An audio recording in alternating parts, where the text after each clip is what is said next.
So hello everyone, this is Raj Goswami.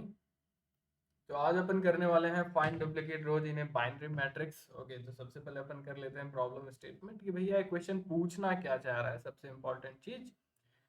Okay, तो बोला है गिवन ए बुलियन मैट्रिक्स। बुलियन बोले तो या तो आपके पास जीरो होगा या तो आपके पास वन होगा। ठीक है, matrix of size R cross C size का एक मैट्रिक्स मेरे को मिला है where each cell contain either zero और वन। हाँ, मतलब वही जो मैंने पहले बोल दिया है।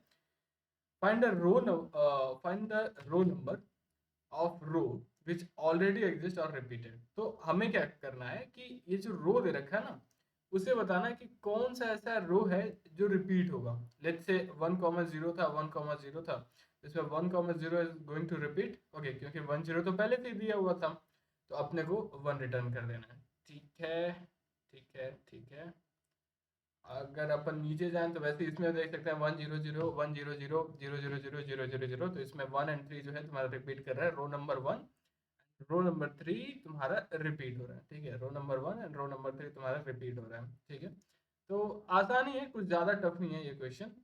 और टाइम कॉम्प्लेक्सिटी आर क्रॉस सी है, टाइम कॉम्प्लेक्सिटी आर क्रॉस सी है। कंपनी टैग है तुम्हारा माइक्रोसॉफ्ट। हमेशा पिछले 3 दिनों से माइक्रोसॉफ्ट ही बस पूछ रही है, मैं देख रहा हूँ कुछ कुछ। ठीक है, तो सीधा आप क्वेश्चन करते हैं इस क्वेश्चन को। तो इसको सॉल्व कैसे कर सकते हैं अपन? अब ध्यान से देखो, इसने बोला है कि हमें रो निकालना है। ठीक है, हमें क्या निकालना है? सारे रोज के बारे में निकालना है। ओके, बट अगर मान लो जैसे तुम्हें 1,0, एक मिनट रुक जाओ, इसका साइज में बड़ा कर लेता हूँ। ठीक है, मान लो इसने दे रखा था 1, दूसरा एग्जांपल मैं देख लेता हूँ। ये था 1,0,0 1,0,0 एंड 0,0,0। तो इसने क्या बोला है कि हमें बूलियन दे रखा है। ठीक है, 1,0,1,0 ऐसा कुछ दे रखा है और कोई नंबर नहीं रहेगा। तो बूलियन अगर दे रखा है ना मेरे भाई, तो एक बार समझ रहे हो, बिट मैनिपुलेशन की ओर जरूर सोचो, क्योंकि bit manipulation is all about zero one only. ठीक है, तो क्या इसमें बिट मैनिपुलेशन लगा सकते हैं? लगा सकते हैं। ध्यान से सुनो, 1,0,0 1,0,0,0 0,0,0 0,0,0 ठीक है। तो इसे अपन सॉल्व करते हैं 1,0,0 को। तो देखो, अब अपने को पता है कि बिट मैनिपुलेशन में जीरो वन का कोई भी कॉम्बिनेशन बनता है तो वो एक स्पेसिफिक नंबर बनाता है। ठीक है, जीरो वन का कोई भी नंबर जो बनता है वो एक स्पेसिफिक कॉम्बिनेशन बनाता है। तो क्या यहाँ पे एक स्पेसिफिक कॉम्बिनेशन बना रहा है? हाँ, बना रहा है। 1 into 2 पे पावर ऑफ दी 2 होगा, जो कि होगा तुम्हारा 4। 0, 1, 2। वैसे यहाँ पे 4, यहाँ पे 0, यहाँ पे 0। तो अपन ऐसा भी तो कर सकते थे कि सारे रोज अपन चेक कर लेते हैं 1,0,0 को, 1,0,0 को, और उनको अपन सॉल्व कर लेते हैं। मतलब इनको ऐसा मान लेते हैं कि ये जैसे एक बिट लिखा हुआ है, इसको अपन ने इंटीजर में कन्वर्ट कर दिया, तो 4 में कन्वर्ट कर दिया और कहीं स्टोर कर लिया है। मान लो अनऑर्डर्ड सेट में ही कर लिया है या मैप में कर लिया है, कहीं भी कर लिया है। ठीक है, और दूसरी बार जब ये 4 आ रहा है तो अपन देख ले रहे हैं कि हाँ भाई ठीक है, ये तो पहले से आ रखा है। ये ऐसा अपन कर सकते थे कि नहीं कर सकते थे? बट यहाँ एक प्रॉब्लम है। प्रॉब्लम क्या है यहाँ पे कि साइज देखो, साइज इसका 10 पे पावर ऑफ द 3। इसका मतलब ये जो रो बनेगा, सॉरी, ये जो रो बनेगा ना, ये रो का साइज जैसे यहाँ पे तो 1,0,0 था, इसने काम कर दिया। ये 32 तक रहेगा तब भी ये काम करेगा। लेकिन यहाँ पे रो की एक्चुअल साइज क्या है? 10 पे पावर ऑफ द 3 है।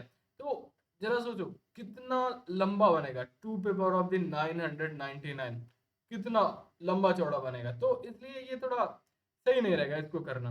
ठीक है, तो बिट मैनिपुलेशन इसमें लगा सकते थे, लेकिन तब जब ये आर सी का वैल्यू 32 के आसपास रहता है, थोड़ा सा कम रहता है 32 से। ठीक है, तो अपन लगा सकते थे बड़े आराम से, लेकिन इसमें नहीं लगा सकते। ठीक है, तो और क्या कर सकते हैं अपन? दूसरा सोचते हैं।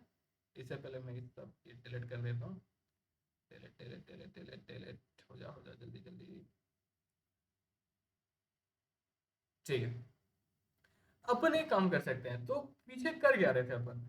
अपन एक रो को किसी एक नंबर में कन्वर्ट कर दे रहे थे, उसको कहीं स्टोर कर दे रहे थे। ठीक है, क्या कर रहे थे कि रो को अपन एक इंटीजर में कन्वर्ट कर दे रहे थे। ठीक है, और उसे मान लो हैश मैप में स्टोर कर दे रहे थे या हैश सेट में स्टोर कर दे रहे थे। ठीक है, तो ये काम तो वैसे भी अपन कर सकते हैं। इस रो को अपन एक स्ट्रिंग में कन्वर्ट कर सकते हैं। ठीक है, याद रखना पिछली बार इंटीजर में कन्वर्ट कर रहे थे तो साइज नहीं लग रहा था, स्पेस कॉम्प्लेक्सिटी, लेकिन इस बार स्ट्रिंग में कन्वर्ट करोगे तो स्पेस कॉम्प्लेक्सिटी लगेगा। लेकिन ठीक है, थोड़ा बहुत सहना तो पड़ेगा, कुछ बड़े बड़े चीज़ों पाने के लिए छोटी छोटी चीज़ें देनी पड़ती हैं, तो बेग ऑप्शन दे रहे हैं अपन यहाँ पे। तो यहाँ पे स्ट्रिंग लेंगे और इस स्ट्रिंग को कहीं पे अपन स्टोर कर सकते हैं। मान ले तो मैप में स्टोर कर लिया अपन ने, या फिर सेट में स्टोर कर लिया अपन ने, ठीक है। तो ऐसा कुछ कर सकते हैं। तो ये तुम्हारा बेसिक इंट्यूशन हो जाएगा। बाकी मैं एक ड्राई रन करके दिखा देता हूँ, इसमें ड्राई रन की ऐसी कुछ खास जरूरत है नहीं, इसी को ड्राई रन कर देता हूँ मैं। 1,0 था, 1,0 था, इसको मैंने एक रो वाइज एक बार चलाया, फिर 10 का स्ट्रिंग बनाया, कहीं स्टोर कर लिया, मान लो हैश सेट में कर लिया, दोबारा 10 को चलाया, मैंने देखा या 10 इज रिपीटिंग। तो अपन 10 का जो इंडेक्स होगा उसको रिजल्ट में स्टोर कर देंगे और वैल्यू मिल जाएगा अपने आप को, ठीक है। तो हो गया ये क्वेश्चन। अब मैं कोड दिखा देता हूँ अपना। कोड तो इसका और भी आसान है, क्वेश्चन आसान था ये, ऐसा कुछ बहुत टफ नहीं था, ठीक है। Submissions, view code, move to editor, okay, ठीक है।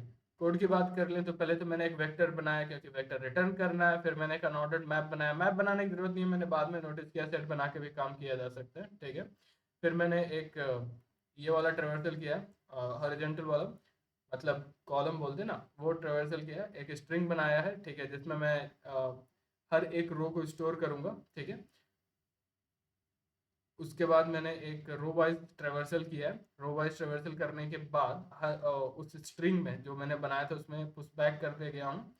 उसके बाद मैंने देखा है कि क्या इस मैप में ये टेम्प पहले से था कि नहीं, टेम्प क्या है, स्ट्रिंग था कि नहीं। अगर पहले से था तो मतलब रिपीटिंग है तो इस रिजल्ट में अपन ने वैल्यू डाल दिया। नहीं था मतलब फिर से इसको जो अपना अनऑर्डर्ड मैप है उसको अपडेट करना पड़ेगा, उसी के साथ अपन रिटर्न कर देते हैं। बस इतना सा था क्वेश्चन। इसी के साथ क्वेश्चन खत्म। बाय। ओ ये क्या हो रहा है।